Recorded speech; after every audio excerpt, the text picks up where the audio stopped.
다른 상황이에요. 그러면은 그래서 이 금리를 그러니까 많이 올려야 된다는 얘기예요. 지금은요. 올려도 그러니까요. 인플레이션을 잡기 위해서는. 근데 문제는 뭐냐면 그렇게 많이 올리게 되게 되면은 월가가 박살난다 이겁니다. 거칠게 표현하면요. 그러면 월가가 이 긴축 속도에 저항하는 이유 봅시다. 자, 이게 주가예요. 왼쪽이 나스닥, 오른쪽이 S&P 500입니다. 나스닥은 기술주 중심으로 구성되어 있는 거고, S&P 500은 미국의 주요 대기업들 500대 기업 이렇게 간 거잖아요. 다우지수는 공간이 부족해가지고, 이건 좀 뺐습니다. 근데 한번 봐보세요. 나스닥이 그러니까 최고점 대비해가지고 31%를 하락했어요. 어저께까지요. S&P 500도 한 22%를 하락을 했어요.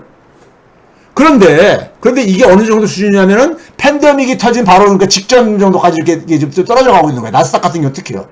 네? 접근해 가고 있는 겁니다. 자, 채권도 그러니까 어떻게 됐습니까요? 채권 가격이 쫙 떨어졌죠. 셀오프, 막 대량 매각이 가면서요. 네? 채권도 매각하면서요. 2007년 12월 수준까지 떨어진 거예요. 미 국채 10년 물짜리는, 만기 10년짜리는요. 되게 많이 떨어졌죠. 채권 가격이요. 되게 많이 떨어졌죠. 자, 그런데 이렇게 떨어지니까는 어떤 월가에서 어떤 반응이 나오냐면요. 여러분 소시에트 제너럴이라고 있죠. 프랑스에 그러니까는 이 대표적인 은행 중에 하나요. 여기에서 어떤 메시지를 가냐면요.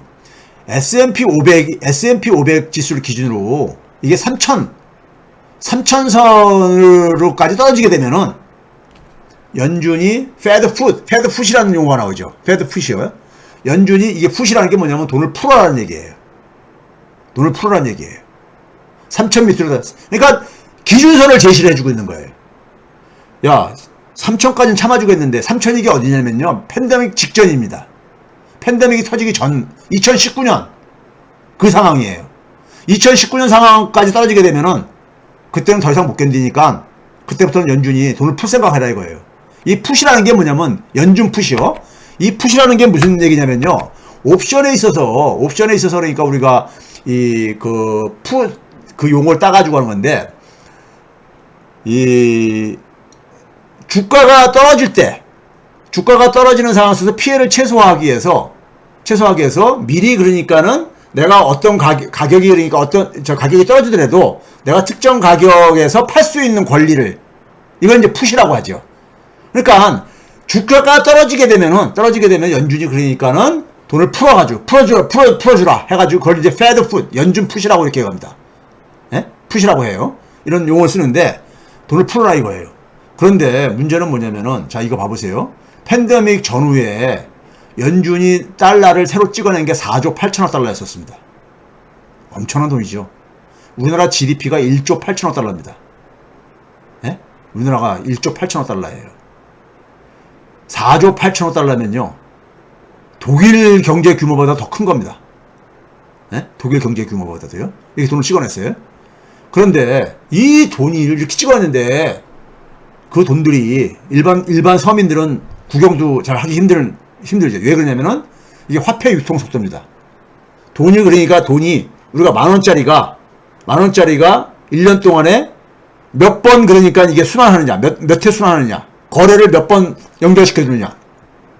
이게 화폐 유통 속도입니다. 쉽게 얘기하면요. 돈이 얼마나 잘 도냐, 이거죠. 돈은 잘 돌아야 된다 그러잖아요. 근데 이게 1.376이었던 게 1.12까지 떨어졌는데, 이거 봐보세요. 팬데믹 이후에 쭉 떨어진 다음에 회복이 안 되고 있잖아요. 그렇게 돈은 많이 풀었는데 돈이 안 돈다는 얘기예요. 자, 그 다음에, 자, 이 수치가 시사하는 게 많습니다. 자, 그 팬데믹 이전에 19년 말입니다. 19년 말에 미국의 총 통화량이 한 15조 3천억 달러 됐었는데, 지난해 말까지 21조 한 5천억 달러로 한 6조 2천억 달러가 증가했어요. 6조 2천억 달러가 증가했는데, 맨 오른쪽에 보게 되면 물가까지 고려한, 그러니까 경제 활동에 그러니까 사용된 돈은 2조 3천억 달러뿐이 안 돼요. 2조 3천억 달러뿐이 안 돼요. 그러니까 경제 활동에는 2조 3천억 달러만 들어가고 나머지 돈들은 다 어디가 갔다는 거냐? 어디 갔겠습니까? 그럼요. 주식시장, 부동산 시장으로 간 겁니다. 돈들을 엄청 찍어냈는데 그게 경제활동에는 아주 일부만 가고 대부분이 자산시장으로, 주식시장, 부동산.